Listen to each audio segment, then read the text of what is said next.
Hey everybody, Davis here. We decided after the fact that we might actually split this into two separate episodes. So, last episode, if you listened last week, you heard gamification.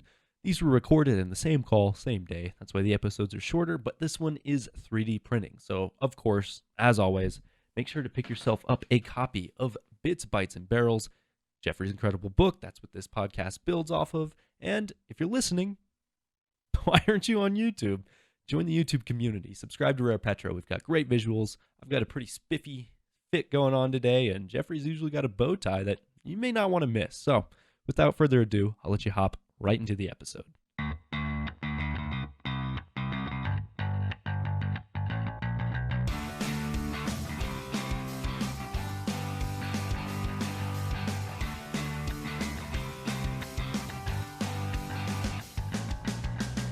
So we're going to transition to something that I think is a little bit less abstract, something that I think we're all a bit more familiar with, 3D printing. So are we talking about the same type of printer that our high school got a grant for and put in the back that was really only used for gimmicky prints? Or are we talking bigger and badder machines?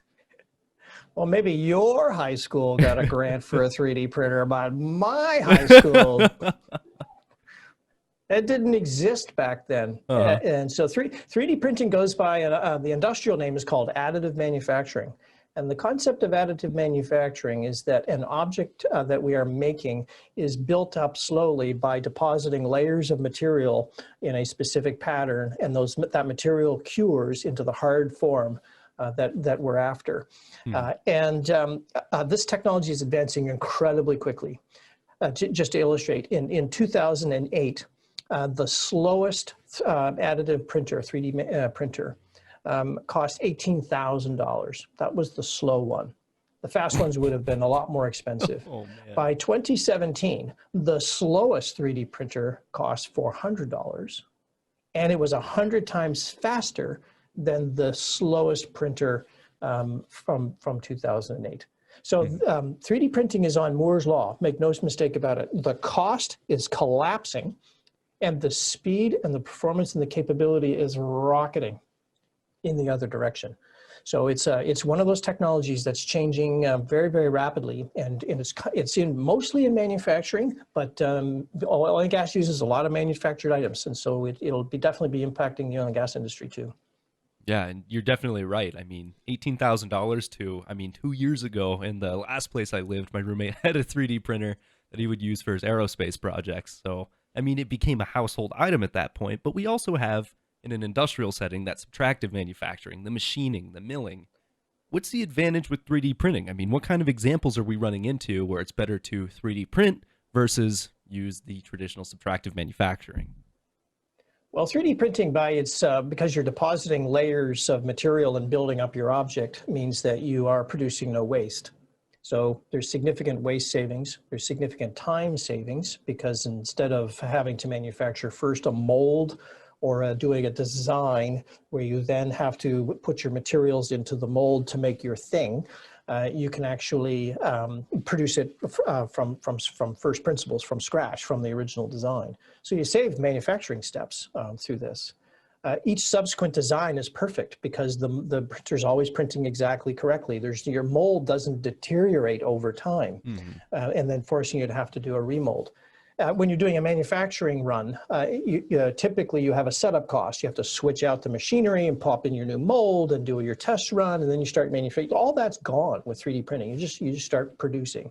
So there's very, very significant time savings in the manufacturing cycle, and there's no waste. You're not producing waste material. Instead of making something, you then have to carve away the parts you don't want. They go into the scrap pile. You only produce what you need. So lower carbon, lower waste handling, faster. You can see why this is very attractive to a manufacturing industry if you can figure out how to apply this to long run manufacturing product runs that we typically see. So the uses that I see, eyewear, footwear, tires for cars, vessels. The U.S. Marines use 3D printing to manufacture, design, build, and produce vessels for secret things that the military likes to do, infiltrate a country. If you need a quick submarine, if you need a submarine designed, that's months and months and months. What if you could print one up right on your aircraft carrier? Why not? So footwear, bridges, buildings now are being 3D printed. Foundations, you mentioned aerospace parts, very common. One of the first use cases for 3D printing was GE, who were using the 3D printing for metal to manufacture those blades that go in turbines. They're failure prone and they're very delicate, but they could manufacture them with 3D printing. And because of the way you can deposit the material and design the item without waste, you can make them, from an engineering standpoint, stronger, lighter, rigid, with less material, because you're building them so that the stress points and the weight of the structure that you're building is designed precisely where you need it, as opposed to having all kinds of extra material around. So lots of use cases for 3D printing in industry.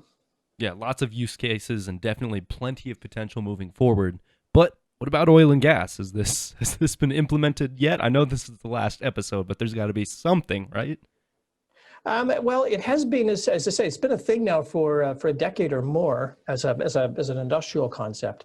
I was at a conference a couple of years ago presenting on digital innovation in oil and gas, and it was a room of 150 people or so not a huge group. And I just asked for a show of hands. How many of you are experimenting or doing anything with 3D printing? One company put his hand up, one guy out of 150. So that's a couple of years ago. This is pretty novel stuff for oil and gas companies. And oil and gas companies don't view themselves as makers of stuff. Like what they do is they buy the technology they need, and then they start extracting the fossil fuel and pushing it through that equipment.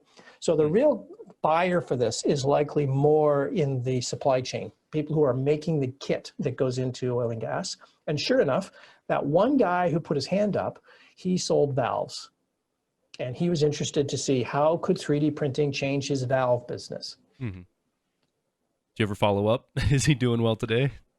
I have. His company's doing exceptionally well. I don't know if he's actually advanced in using 3D printing in the valve industry, but as last year, certainly before the pandemic, as you went to trade shows in oil and gas, there were always a handful of companies who were showing off the latest in 3D printing, specifically in some of the more delicate machine parts that might be valuable on an oil and gas site.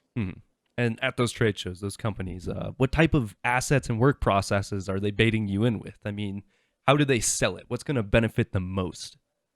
Well, what they were showing certainly was the ease with which you could actually manufacture a relatively delicate or hard to make part. So that was valuable.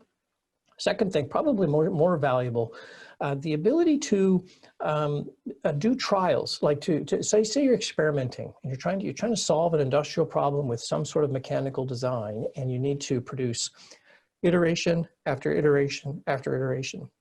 So much easier and faster to do this with 3D printing than to turn to a subcontractor and say, I need you to, design this part for me. It probably won't even work, but as long as you can design it, I can see how I can trial it. Too slow and way too costly. What you do now is just 3D print. So what this does is it accelerates the R&D cycle. And so for where's the point of greatest uplift? Probably there. Probably in those companies that are building things and want to take iterative design of mechanical components to that level. And the way you're describing it, it sounds like in a way 3D printing is kind of cutting out the middleman. I mean, if I have the stock and if I have the instructions, I can print it. I don't need it shipped to me. So what areas are going to benefit most from that? Just tiny little specific parts or big other pieces? Well, could be virtually anything. Well, I was, again, back to an Australia story. In Australia, the gas fields that were developed for the liquefied natural gas export industry included 2 kilometers of plastic pipe per well.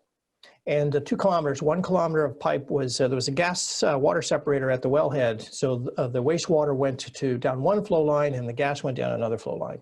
Well, an entrepreneur noted that the costs to install that pipe included shipping all of the pipe over from some place, some facility, and the pipes had to be joined together in a kind of these were polyethylene pipes, so there's a bit of a plastic weld that held the pipe together in a sleeve.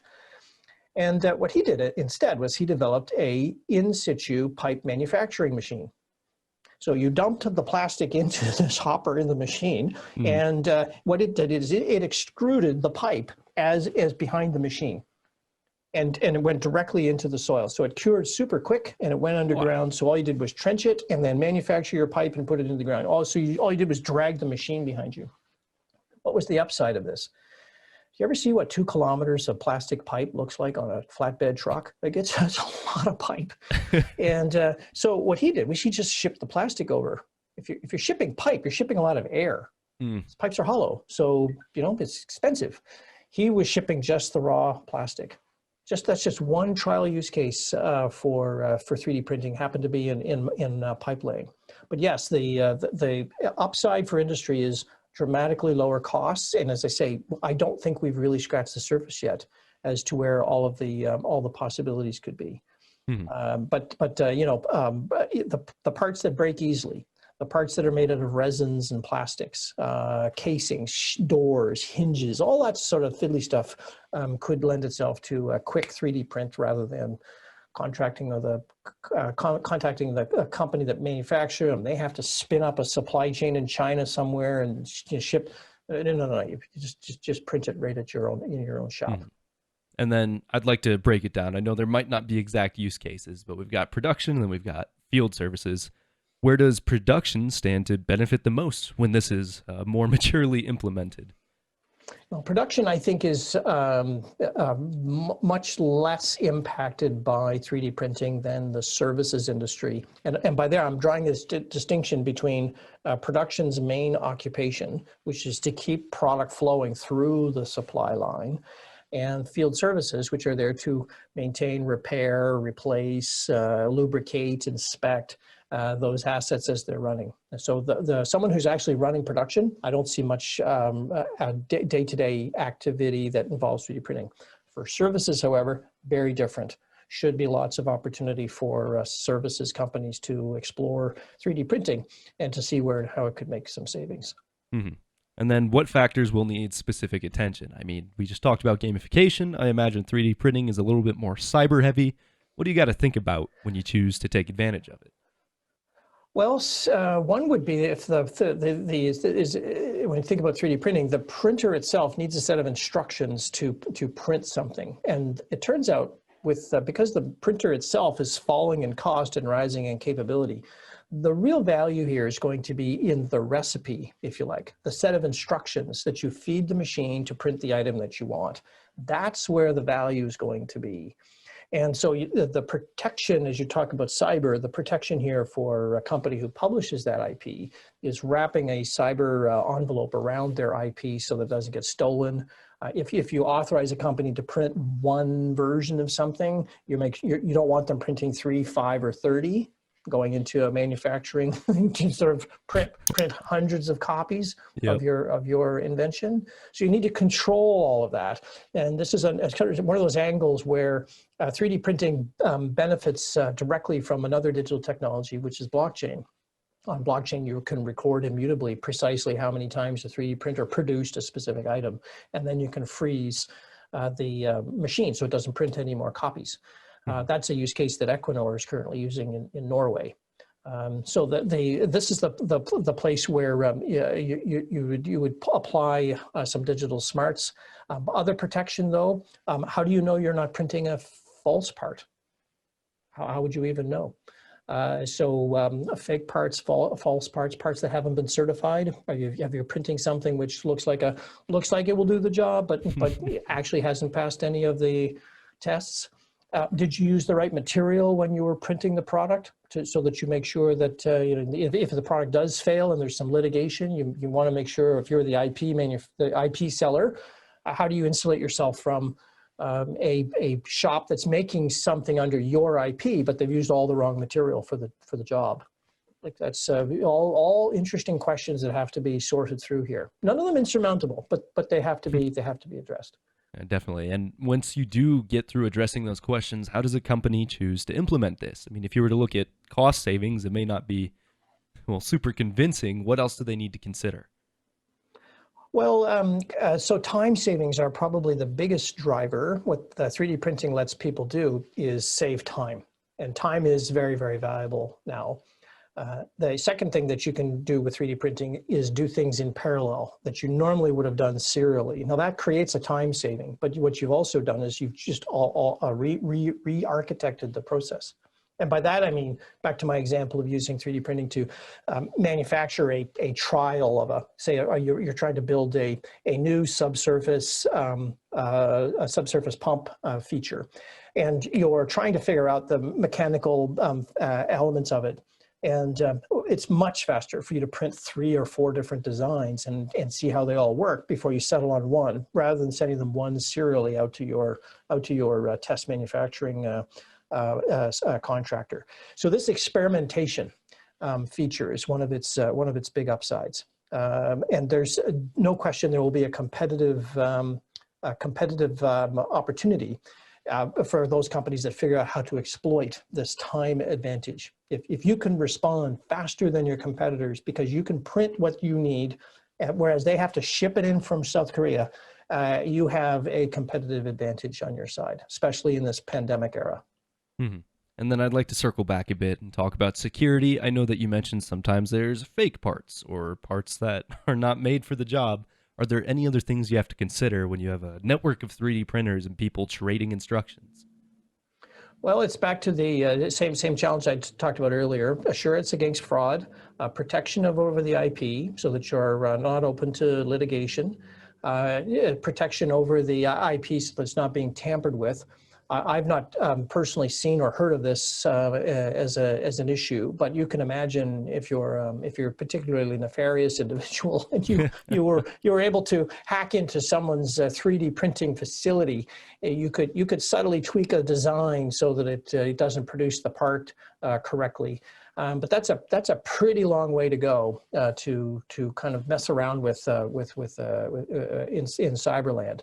So the main issues here, as I say, the printers themselves are not the powerful part of the puzzle. It's the intellectual property on what's being printed, and that's the main game here. So how do you protect your rights and your responsibilities to and authorities to print precisely what you've contracted for? Hmm. And then how can management and C-level employees better prepare themselves to adopt this technology? I mean, maybe they're not so hands-on with it as compared to the other professionals, but what do they need to do? What do they need to consider? What do they need to learn? Well, certainly the shops or facilities which are back into field services or technology shops with an R&D lab, I would be shocked, frankly, if I went to the R&D labs of virtually any of the larger companies and there was no 3D printing being used to experiment with designs at this stage. So in that R&D world, I believe this technology is making its presence felt. But far and away, the biggest issue or biggest challenge 3D printing poses to oil and gas is when the supply chains of the world reconfigure themselves around the power of 3D printing. So instead of manufacturing in a facility in China and supply chain coordination to bring the products that you're manufacturing to North America, you're making directly in North America. And this has cut out this whole supply chain function. And so there will be many companies who are going to lose in this because as we reshift these supply chains to be more domestic, the impact on those companies could be devastating. But for oil and gas, it will be a reduction in demand for fossil fuels. That's certainly the forecast from the IEA, among others, who are staring at 3D printing and its impact. So there's the big story. This is much more about manufacturing than oil and gas, and it relates directly to managing down the demand curve for fossil fuels. Hmm. And then what about people like me, younger professionals or technical people, or maybe even a student listening to this podcast? Should we work to stay sharp in our AutoCAD design skills, or should we, how else can we prepare ourselves? Well, if you have that sort of design acumen, these printers now are so cheap. It's the ability to go and design and print your own items just for fun is absolutely within reach. But I wouldn't advocate that for everybody because after all, not all of us are going to be product designers. But if that was your bent, in other words, this is where your interests lie, I would very certainly advocate that you see about getting involved with either incubator or universities often have 3D printing labs where they do training, or if you have the capital, encourage your employer to bring it into your own company's experimentation labs, or if you have your own $400 or $500 lying around, go buy your one. Because, as you say, they're not that expensive now. They don't take up a lot of room, and they're fun to play with. Design your own toys. Mm-hmm. All right. I think that's everything I had to ask about with 3D printing. Anything else you'd like to say? Only to keep an eye on this technology because it's one of those technologies I think with strong sleeper potential impacts. It could have a significant driver effect on the fortunes of the industry. And so for managers out there, keep an eye on this one. All right. And I think that wraps up the last episode we wanted to do for the Chapter 2 portion of Bits, Bytes, and Barrels. And yeah, you heard me right. We only covered one chapter in this entire series. So who knows? We might come back with more. So make sure not only that you buy a copy of this book, but that you follow Rare Petro, Jeffrey. I'll be sure to include all the links here, down below in the description. There's plenty of information out there. The digital oil field is here. It's developing, and we're moving into the future. What worked in the past, it's not going to be super applicable. So Jeffrey, anything else before we close out? Nothing more to add. This is many young people say to me, "Oh, this is the end of this industry." Nothing could be further from the truth. This industry has tremendous potential, and to be part of oil and gas when it's in transition stage is the best time for people in their careers. So stick around. Lots going on in oil and gas. Exactly. He knows it. So make sure you get yourself a copy. You can buy a physical copy. You can listen to it on Audible. You can take his course that pairs with the book online and become a professional. But that is the end of this episode. So until we see you next time, please take care, everybody.